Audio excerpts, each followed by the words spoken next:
এসেছে, সকলকে জয় যিশু। আমার একটা ভাগ্য আছে। তো বড় ছেলেটা যেখানে কাজে যায় 1 মাস কি 1.5 মাস করে থাকে, দিয়ে আবার বাড়িতে চলে আসে।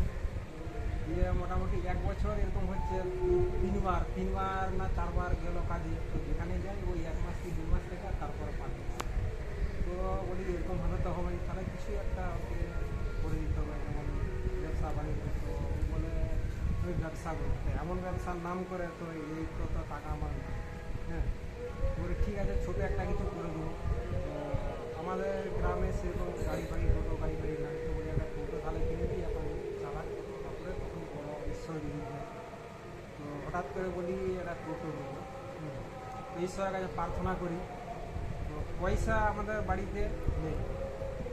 হ্যাঁ, তো দিদিকে একদিন ফোন করি, দিদি বাচ্চাটা তো এরকম যেখানে ছিল কাজে চলে এসছে, সেখানে আর দিবেনি বলছে, এখানে কী হবে। হ্যাঁ, এরকম টোটো একটা লোবো, এরকম ঈশ্বরের কাছে প্রার্থনা রেখেছি, তো টাকাও তো নাই। তো দিদি বলে ঠিক আছে, আচ্ছা প্রার্থনা রাখো, আমিও প্রার্থনা করবো। হ্যাঁ, তো পরমেশ্বর দাসীকে ফোন করার পর সেও প্রার্থনা রেখেছিল আমাদের জন্য ওই গাড়ির বিষয়ে। হ্যাঁ, তো ঘরে মাত্র 25,000 টাকা ছিল, আর একটু পয়সা নেই। তো গাড়ির শোরুমে একদিন আমরা যাই, গিয়ে 1 লাখ টাকা জমা দিতে হবে, 1.5 লাখ টাকার গাড়ি। তো ফিরে এসে বলি তাহলে কোথায় পাবো টাকা। তো আত্মীয়দেরকে বলি এরকম একটা টোটো গাড়ি কিনবো, আর কিছু পয়সা দেবো। যাকে যা বলেছি কেউ হ্যাঁ ছাড়া না বলে, হ্যাঁ, প্রত্যেকেই টাকা দিয়ে, ধন্যবাদ ধন্যবাদ। প্রত্যেকেই টাকা দিয়ে, ঈশ্বরের মহিমা। কেউ বলেনি যে দুবনি বলে। কেউ বলছে আমার টাকা নাই, আমার সোনা নিয়ে যাও। এরকম বলছে আমার সোনা নিয়ে যাবো না, গায়ের সোনাও সে খুলে দিচ্ছে, বলছে বন্ধক দিয়ে নিয়ে যাবে।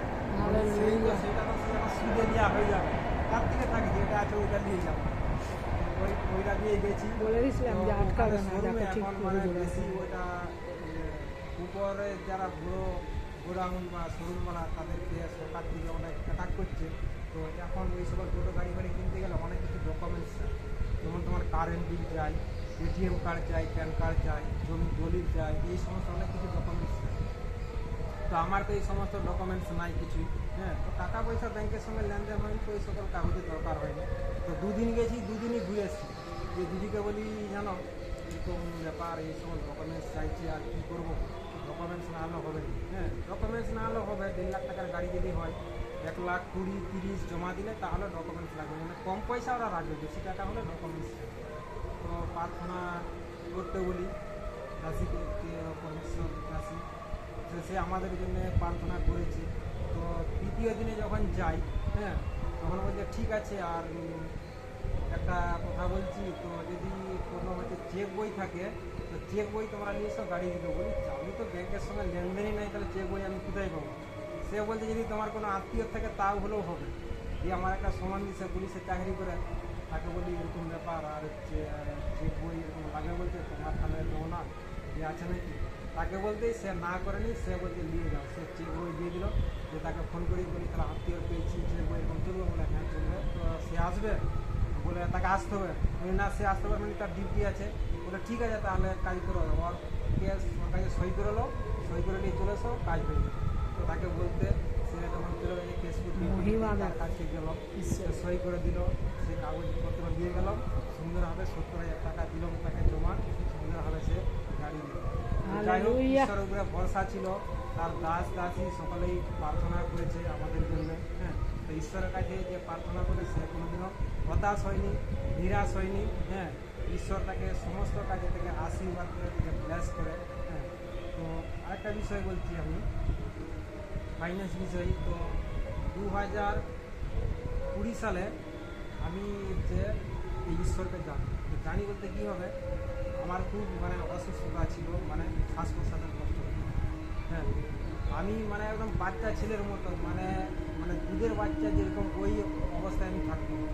এরকম ওয়েদার হলে আমি ঘরের মধ্যে জানলা কভার বন্ধ করে থাকতাম, মশারি খাটিয়ে। হ্যাঁ, আর 1 কিলোমিটার আমি যেতে পারতাম না মোটর সাইকেলে কি গাড়িতে। 4 বছর আমি মানে ঘরের মধ্যে বন্দি অবস্থায় ছিলাম। তো যখন আমি ঈশ্বরকে জানি, জানার পর ঈশ্বরকে জানতে জানতে একটু একটু করে সুস্থতা হতে হতে আমার 2 বছর কেটে। হ্যাঁ, তো এটা 24 চলছে, 2020 যদি জানি, তো 2 বছর ঈশ্বরকে জানতে আমার কেটে যায়, একটু একটু করে আমি সুস্থতা পাই। আর যে 23 বা 24 যে চলছে, এই 2 বছরে হ্যাঁ, তো যখন আমি 2020-এ ঈশ্বরকে যখন জানলাম, তখন মোটামুটি আমি কার্য করতে পারতাম, ছেলেগুলো পড়াশোনা করতো, হ্যাঁ, সামান্য লোকের জমি ঘিরে টুকটাক চাষবাস করতাম। তো তখন আমার যখন ওই ঈশ্বরকে জানলাম, তখন আমার 2 লাখ টাকা দেনা ছিল, ছেলেগুলাকে পড়ানোর পারপাসে 2 লাখ টাকা আমার দেনা ছিল। হ্যাঁ, তো এইভাবে ঈশ্বরকে জানতে জানতে 2 বছর আমার কেটে যায়। তারপরে 23-24-এ ঈশ্বর হচ্ছে আমাকে গাড়ি আর জমি বা সোনা এই 3টা বিষয়ে আমাকে সে 2 লাখ টাকা দেনা আমি শোধ করেছি।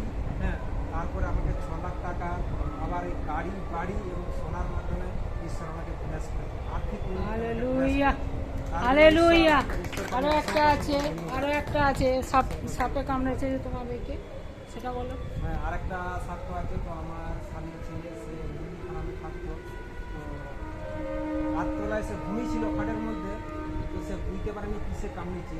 তারপরে সকালবেলায় যখন উঠে তো তার এবারে পা ঝিমঝিম করছে, জ্বালা জ্বালা করছে, পায়ে আঙুলের মধ্যে কিসে কামড়েছে। তো সে তখন তার মা বাবাকে ফোন করে কী করছে অবস্থা, তো সে বুঝতে পারেনি। তখন তার বাবা মা বলছে ঠিক আছে তাহলে তুই ঘরকে চলে আয়। সে মালিক বলছে তাহলে যেহেতু দেখুন এরকম অবস্থা, তাহলে হাসপাতাল নিয়ে যেতে হবে। তার বাবা মা বলছে না, হাসপাতালে যেতে হবে আর তুই বাড়িতে চলে আয়। বাড়িতে এসে দিয়ে তার বাবা বলছে তাহলে হাসপাতাল নিয়ে যাবো।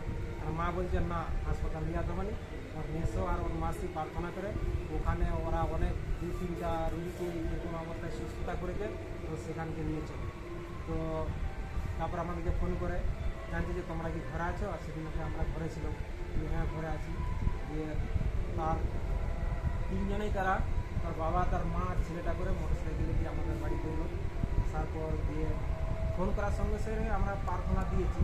প্রার্থনা দেওয়ার পর আমাদের বাড়িতে এসছে। আমি বললাম যে কে ওকে নিয়ে আসবে, বলছে ওই গাড়ি নিয়ে আসতে পারবে। যে আসতে পারবে তো, বলছে হ্যাঁ আসতে পারবে। তো প্রার্থনা করেছি যে সেই অবস্থায় এসছি আমাদের বাড়িতে।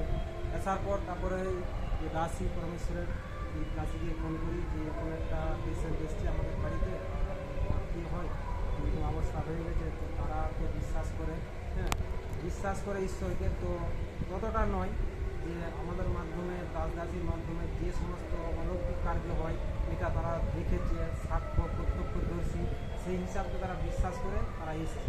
আসার পর আমি, আমার ওয়াইফ এবং এই যে পরমেশ্বর দাসী, আমরা 3জনে মিলে তাকে প্রার্থনা দিই। প্রার্থনা দেওয়ার পর মোটামুটি তৎক্ষণাৎ তার যে জ্বালা যন্ত্রণা যে ছিল সমস্ত কিছু একদম তৎক্ষণাৎ। নর্মাল হয়ে গেছে। হ্যাঁ, তো বলছি আর কোনো কিছু হয়নি, একদম পুরো সুস্থ হয়ে গেছে। তো তাদের একটু ভয়, যেহেতু মতো বিশ্বাস করে বাক্যের উপর অতটা বিশ্বাস করেনি। বলছে ঠিক আছে তাহলে আমরা আজকে বাড়ি যাবো না, আজকে এখানে রাত্রে রয়ে যাবো। ঠিক আছে, সে তো আলো ভালো, তাহলে রাত্রে আরও প্রার্থনাটা পাবে। তো রাত্রে সেদিনকে ছিল, তারপর দিনে তারা ঘরে গেলো, যেয়ে ছেলে তারপর কাজে চলে গেলো। হ্যাঁ, তো যাই হোক ঈশ্বর, হ্যাঁ, আমাদের প্রার্থনায় শুনে এরকম অলৌকিক কাজ তার দাস দাসীদের মাধ্যমে তিনি করেন। হ্যাঁ, তার জন্য হালেলুয়া, প্রভুকে অসংখ্য হালেলুয়া। অসংখ্য ধন্যবাদ। বড় হাততালি দাও, অনেক বড় সাক্ষ্য। শক্তি হালেলুয়া। উপরে উতারের জন্য অসংখ্য অসংখ্য পিতাকে ধন্যবাদ দিই। ধন্যবাদ দিই, ধন্যবাদ। Hallelujah hallelujah hallelujah. Thank you Jesus, thank you Jesus, thank you Jesus.